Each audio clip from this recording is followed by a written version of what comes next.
Od 1. aprila do 31. maja za vreme mresta ribe zabranjeno je korišćenje stajaćih mreža i samolovnih ribolovnih alata. Iz tog razloga javno preduzeće Vojvodina šume organizuju vanrednu kontrolu ribolovnih područja. Danas će se to realizovati na Gornjem Podunavlju na 60 km dužini.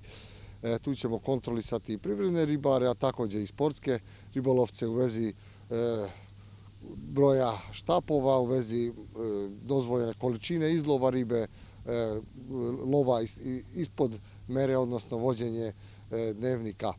U akciji će učestvovati 14 ribočuvara sa 7 čamaca, sa modernom opremom, sonarima i kamerama koje omogućavaju da otkrijemo zabranjene alate. U ovoj akciji će učestvovati i pripadnici ekološke policije, Ministarstva unutrašnjih poslova Srbije i inspekcija ispred Pokrajinskog sekretarijata za zaštitu životne sredine.